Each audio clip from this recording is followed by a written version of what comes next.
So if you watched my last video, you'll know that I left it on a pretty negative note.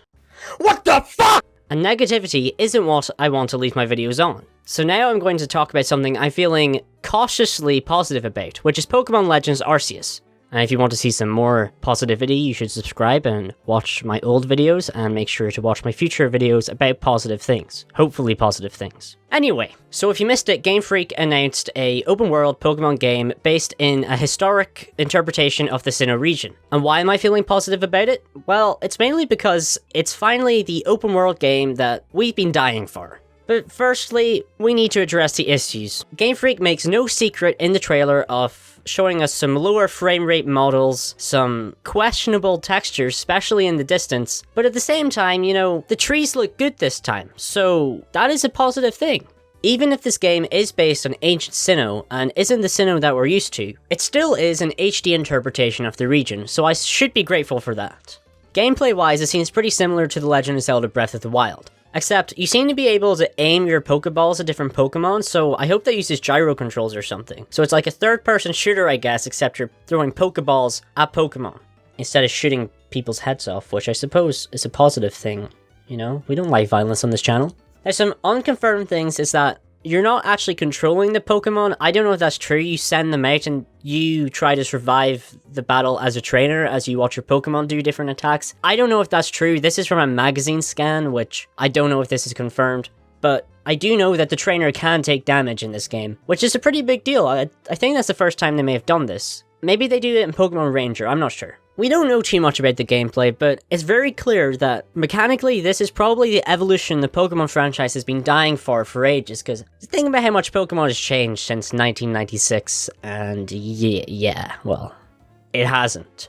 What really has me excited is the story, which is how it goes for every game that I play. I really love the story, and the gameplay is like a side dish that's still pretty good. Like, you know, the chips at Weatherspoons, yeah.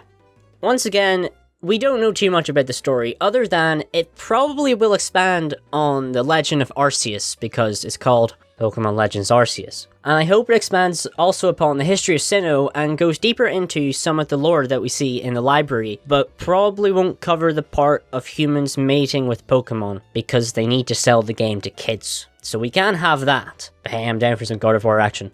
Subscribe. So why is this a big deal? Well, my monkey brain likes a big, epic anime story with lots of flashy things, and I think Pokemon Legends Arceus will give me that, because you are covering Pokemon God. And if God isn't flashy, I think they're doing something wrong there. But the main reason this story excites me is because the potential it can open up for future games. Because they seem to have trademarked Pokemon Legends, and Arceus is like a subtitle. So who's to say in the future we couldn't get a Pokemon Legends Zygarde and show him defending the Earth, whatever it is they originally planned to do with Zygarde, because Zygarde got cucked. I think they planned on doing a Pokemon Z and then like rushed out Sun and Moon for the 20th anniversary and just shoehorned Zygarde in there last second. But Zygarde's never really been expanded on, and Pokemon Legends in the future could give him the justice he deserves. There's just so many options you could pick from. You could have a Legends game depicting the conflict between the Princes of Unova, and maybe show us the original form of the dragon that they always talk about but we've never seen before. I want to see it. I think it would look badass and cool. Or you could have a game covering the Colosian War, but I don't know if war is something Pokemon will want to depict as a kids franchise, but it just depends on how they do it, because they already depict animals fighting. Just have lots of animals fighting another group of lots of animals, and then it's like a war, I guess. Because then you can expand a character like AZ or Az, or, you know, the guy from the meme. You could go anywhere with this. You could expand upon Zacian and Zamazenta.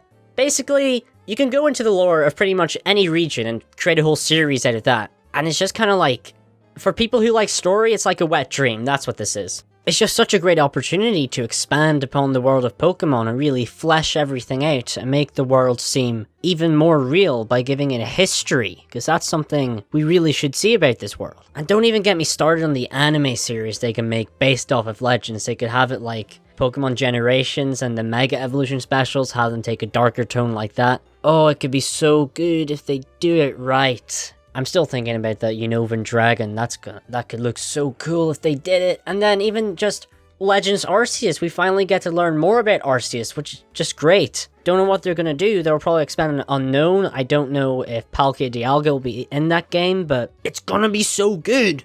Maybe. Don't get too excited. I've already been hurt once. And I could be hurt again. Let's not forget some of those textures. This shot in particular, yeah, it still needs a lot of work, but they can get there. Or maybe they won't. It's Game Freak. You can never tell what they're gonna do. Sometimes they release something great, and sometimes it's like, But it's a multi-billion-dollar franchise. They have to be able to pull this off. Otherwise, just, what are they doing? If a studio like Atlas, which is a sub-studio of Sega, is outperforming Game Freak, a multi-billion-dollar company, well, that really says something, and Legends could be Pokemon's breakout moment, Pokemon's moment to get out of the lull it's been in. Well, it hasn't been in a lull that long, I'll be honest. It's not terrible. I like Sword and Shield, but here we are. Anyway, Legends could be Pokemon's finest moment if they do this right. No one is complaining about this.